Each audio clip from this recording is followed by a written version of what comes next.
In the year 10,191, the human race is capable of advanced space travel and visits all kinds of places in the universe. Each planet is a different nation with houses ruled by dukes, but they're all part of the same empire. One of these planets is Arrakis, which has a surface made of a very harsh desert and contains the only source of spice, a rare and valuable substance that extends human vitality and is needed for interstellar travel. Because of this, Arrakis is considered the most valuable planet regardless of the desert, and all the noble houses wish to rule it. Spice harvesters that the locals call outsiders come to Arrakis to ravage the land during the night to avoid the heat of the day. These outsiders have treated the local people cruelly as they've colonized the planet for its supply of spice. The Harkonnen family came to the planet many years ago and currently controls the spice production, which has made them richer than the Emperor. The locals, known as the Freemen, always try to attack the spice harvesters in an effort to drive them away, but these warriors are never strong enough to win. However, one day the Emperor sends a decree that kicks the Harkonnens and their people out of the planet, but nobody knows why. Meanwhile in Caladan, Lady Jessica and her son Paul of House Atreides are having breakfast. Jessica wants her son to practice a power known as Bene Gesserit and tells him to use the voice, which should allow him to mind control people. Paul tries to use it on her and fails, but Jessica reminds him it takes years to learn. She also asks if he's had any dreams, and Paul thinks about the visions of a girl called Shani, but he lies and says no. After his meal, Paul learns more about Arrakis, which is plagued by powerful sandstorms and giant sandworms. Long exposure to spice has given the Freemen their characteristic blue eyes, and they consider spice to be sacred. However, the Emperor uses spice to help navigators travel the stars. Sometime later, Paul and his father Duke Leto welcome the Herald of the Change, who has come with orders from the Emperor. House Atreides will take control of Arrakis and serve as its steward. Duke Leto accepts and seals the deal with his ring. Afterward, Paul meets with Duncan, the swordmaster of House Atreides. Paul asks Duncan to take him to Arrakis with him and his team, but Duncan declines, saying he'd be court-martialed. Paul tells Duncan about the premonitory dreams he's had of Arrakis, explaining he's seen Duncan with the Freeman and dying in battle. However, Duncan still says no because he doesn't believe in the dreams. Refusing to give up, Paul goes to see Leto to ask for permission to go with Duncan, but Leto also refuses because Paul must be at his side when the family arrives in Arrakis. He fears a war is coming, that's why he sent Duncan ahead with a team to try to forge an alliance with the Freemen. Later, Paul trains at sword fighting with Gurney, the Warmaster of House Atreides, who is angry because Paul doesn't take training seriously and forces him into combat. While using a force field shield to prevent the blades from penetrating, they fight for a few minutes and end in a tie, which would have been a mutual death without the shields. Gurney warns him how vicious the Harkonnens are, so Paul should be ready for war. Meanwhile in Gadi Prime, the homeworld of House Harkonnen, Robin visits his uncle Baron Harkonnen to tell him that all of their ships have left Arrakis. Furious, he yells as he wonders why the Emperor did this to them, but the Baron and his right hand Peter mysteriously say that a gift isn't always a gift. Back in Caladan, Jessica wakes Paul in the middle of the night because Reverend Mother Gaius of the Bene Gesserit school is here and wants to meet Paul. Apparently Jessica told her about his dreams.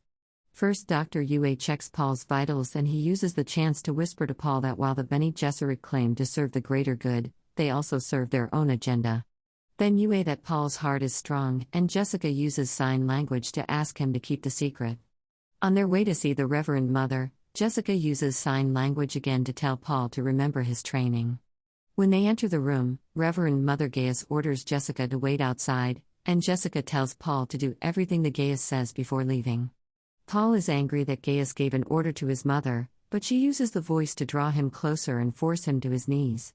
Then Gaius instructs Paul to place his hand in a box as she holds a poison needle to his neck. If he takes his hand out of the box before she tells him to, she will kill him with the needle.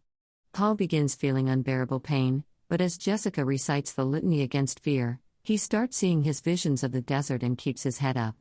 Paul passes the test and is allowed to take out his hand, which is uninjured. Gaius tells him that if he had been unable to resist his impulses, like an animal, she would have had to kill him because he has inherited too much power from his mother. Then she asks him about his dreams, so Paul tells her about the girl in the desert.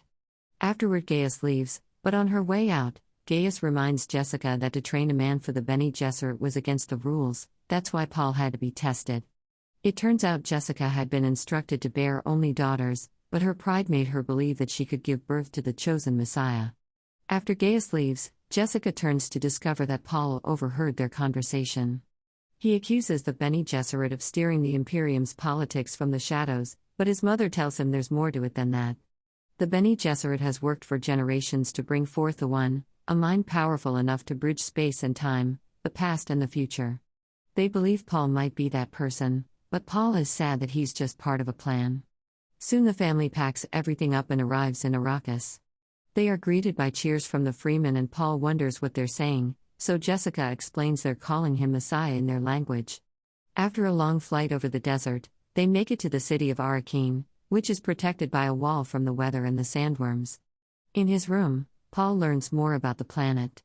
To avoid attracting sandworms, the freemen cross the desert using the sand walk, a special walk that mimics the natural sounds of the desert. Suddenly Paul notices a tiny floating machine used by assassins entering through a small hole in the wall. The device flies toward Paul only to stop as they stare at each other.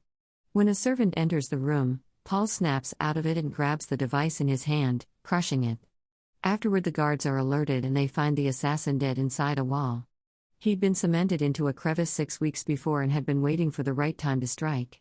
Meanwhile, a Bene Gesserit sister meets with Baron Harkonnen and Peter to bring a message from the Emperor, who has promised to strengthen Harkonnen's forces with his own elite military force, the Sardaukar, but nobody can know about it.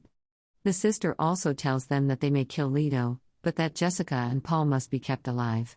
Harkonnen gives his word that he will not harm them, but after she leaves, the Baron tells Peter to kill the whole family anyway. Sometime later, Leto and his council decide they will have to inspect the spice silos because it seems they were sabotaged by the Harkonnens, so they'll have to wait for the Judge of Change to oversee the process. At that moment Duncan arrives and tells them about his mission. He lived with the Freemen for 4 weeks and learned that there are millions of them on Arrakis, some located in tunnels below ground that Harkonnen didn't know of. Duncan has also brought Stilgar, the leader of a Freeman tribe, to meet the Duke. After Leto greets him, Stilgar spits on the ground, but this is a sign of respect in his culture and Leto returns the gesture. Stilgar tells them that they are outworlders who take spice and give nothing in return, so Leto responds that he knows the Freemen have suffered and promises his people will leave them alone.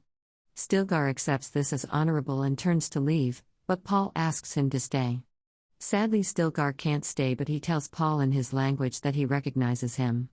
Afterward, Duncan shows them some of the technology he's borrowed from the Freemen, including a paracompass, which can tell direction despite magnetic interference. Sometime later, Leto and his people meet the Judge of Changerkinds, and her attitude almost gets her killed by the guards. She proceeds to inspect the steel suits they're wearing to make sure they're in good condition, otherwise they won't survive in the desert. Suddenly Kynes notices the way Paul is wearing his boots in a non-standard fashion and asks who taught him to do it, but he says it just felt like the right way. The harvesting crawler is harvesting spice from the surface while a spotter is on the lookout for sand waves that indicate worm activity. The worms travel deep, but they're attracted by noise and vibration. They can't use shields because those attract worms too. At that moment Leto spots a sand wave and Kynes calls for a carryall to retrieve the crawler. The carryall arrives and lands on the crawler, but a malfunction causes the carryall to fail at picking up the crawler. This means the crawler's crew is in danger, so Leto decides that they will use the 3 aircraft to save them.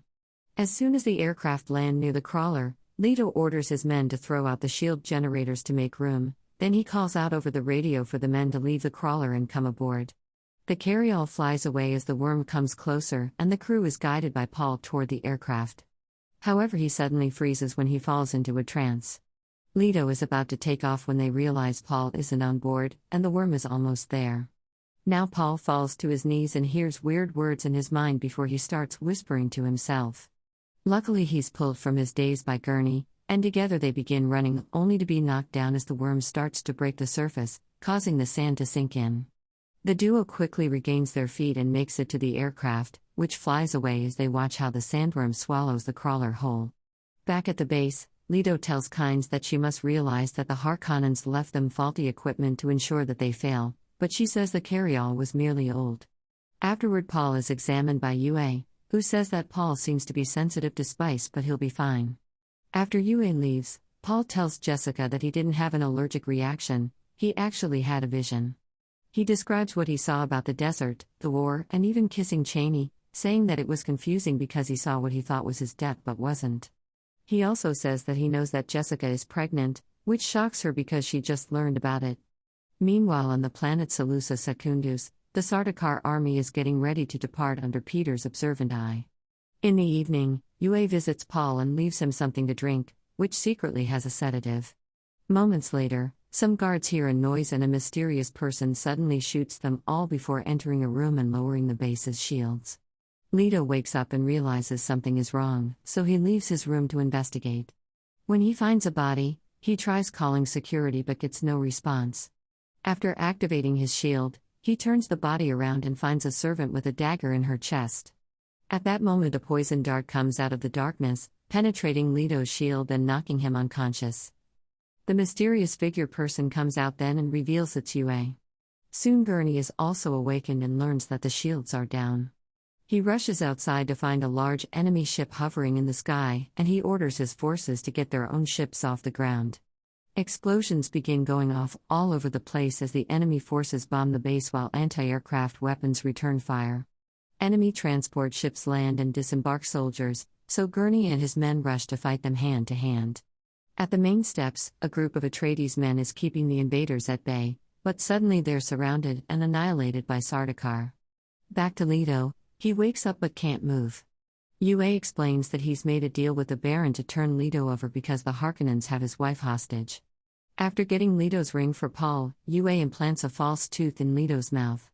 If Leto bites down on it, it'll fill the air with poison gas that will kill him, so Leto must choose the right time to kill Baron Harkonnen too. While Robin gathers all the Atreides prisoners to kill them, Duncan sneaks around and kills a bunch of enemies before checking the noble family's rooms, only to find them empty. He immediately runs outside and kills any enemy on his way until he manages to escape in an aircraft. Meanwhile, it's revealed Paul and Jessica have been kidnapped and are being taken away in an aircraft. The Harkonnen men discuss getting naughty with Jessica, and when Paul warns them not to touch his mother, they just smack him. Ignoring his mother's signed warnings, Paul tries using the voice on the men, but it doesn't work. The soldiers decide they're far enough into the desert so they'll throw Paul out, and a desperate Jessica signs to Paul to use the right pitch. Concentrating, Paul uses the voice again and this time it works. The soldier removes Jessica's gag, allowing her to use the voice to make him kill all the other soldiers and release her, then she kills him too and frees her son. Soon the aircraft lands in the desert, but the enemy manages to cripple it remotely, so Paul and Jessica can only watch how the city burns in the distance. Then they find a survival kit with a note from Yue saying this kid has an Atreides beacon. Paul also finds his father's ring in a tent.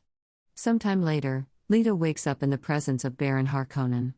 Yue also arrives and asks for his wife to be freed, but the Baron floats over and kills Yue instead. Then Harkonnen tells Leto that his family is dead and that his house has fallen, causing Leto to start whispering. The Baron activates his shield and leans in to hear him better, and Leto bites down on the false tooth to release the poison gas. Several guards die while a few run out and shut the door. Afterward, men in protective suits enter the room and discover the Baron is alive on the ceiling. Back to Duncan, he lands his aircraft and finds Kynes and yells at her for not warning them, but Kynes says she's a judge and must stay neutral.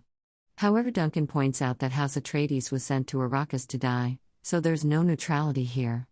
Out in the desert, Paul and Jessica hide in the tent while the Atreides beacon sounds regularly. Paul accidentally absorbs some spice and has another vision of Cheney, who shows him a great battle in which Paul is fighting in a full suit and has blue eyes. Suddenly he becomes agitated as he tells Jessica that he sees a holy war spreading across the universe, fought under the Atreides banner.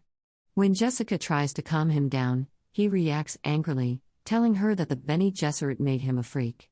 She tries again and manages to hug him as he says he knows his father is dead. Suddenly the beacon alerts them of something upcoming, so the duo leaves the tent, which has been covered in sand.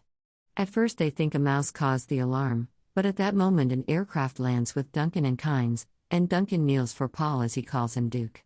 Eventually they arrive at an old ecological testing station where they can hide from the incoming storm. Paul tells Kynes that the great houses fear precisely what just happened to the Atreides, and only together they stand a chance against the Empire. When he mentions that the Freemen believe in the Messiah, Kynes says this is just superstition, but Paul begins mentioning things about her he shouldn't know and says that he's seen her dream. He also says that as emperor he could make Arrakis into a paradise. At that moment the enemy finds the station and a battle starts between them and the Freeman guards. Duncan hears the noise and opens the door to find the battle in the hall, so he salutes Paul before going out to join the battle, locking the door behind him.